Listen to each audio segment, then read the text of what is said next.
Ito ang lawa ng Laguna. Kung titingnan mo ito sa taas, ay sinasabi nilang mukha nga itong isang malaking footprint ng higanteng dinosaur. Ano ang tinatago ng lawa ng Laguna?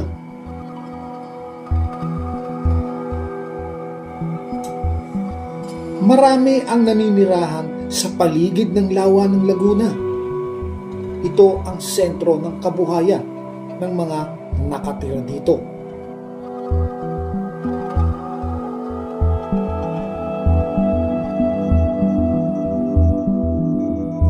At isa ito sa mga kadahilanan kung bakit ang sentrong Katagalugan ay maunlad kumpara sa ibang nayon sa Pilipinas.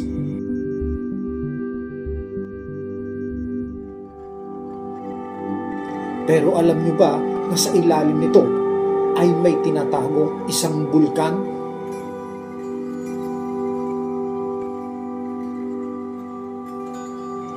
Ito mismo ay kaldera, isang uri ng dormant volcano. Maaari kaya na ang isang dormant volcano ay muling sumabog? Opo, kagaya na lang ng Pinatubo.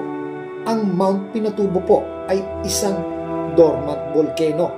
Pero sa isang iglap, nagkaroon ito ng isang malagim na pagsabog. At ngayon ay tinatawag na isang active volcano.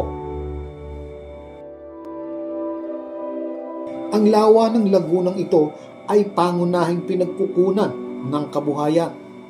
Pero maaari din palang ito ay maging isang banta sa mga naninirahan dito.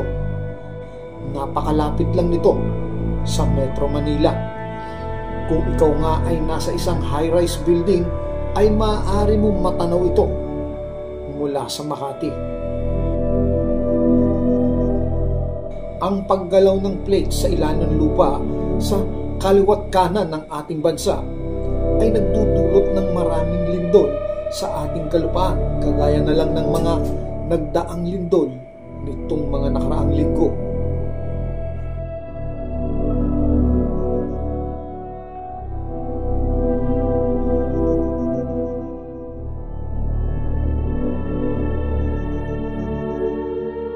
Ang atin pong kasing bansa na ang Pilipinas ay napapaloob sa tinatawag na Ring of Fire. At ang sino mang bansa na may malapit dito o kung malapit ka man sa Ring of Fire ay tiyak na aktibo ang paggalaw ng lupa at makararanas ka ng mga pagyanig nito o lindol.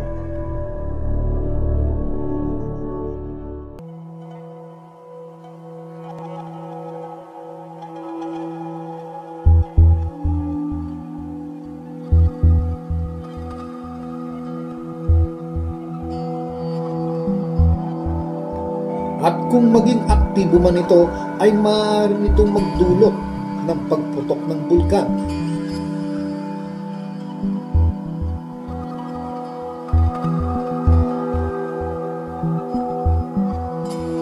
Sapagkat nayayanig nito ang ilalim o mga magma.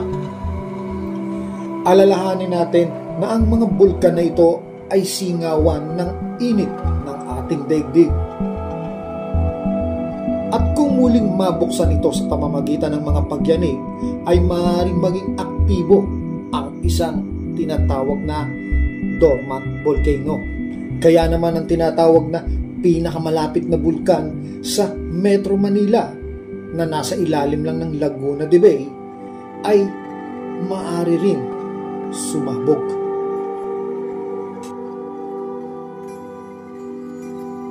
Hindi tayo nananakot dito. Hindi natin tinatakot ang sambayanan ng Pilipinas, pero hindi natin may pagkakaila na ang Pilipinas po ay para lang nakaupo sa isang tinatawag na bomba na kahit anong oras ay pwedeng sumabog. Kaya naman hiling natin sa ating mga kababayan na huwag kalimutang manalangin.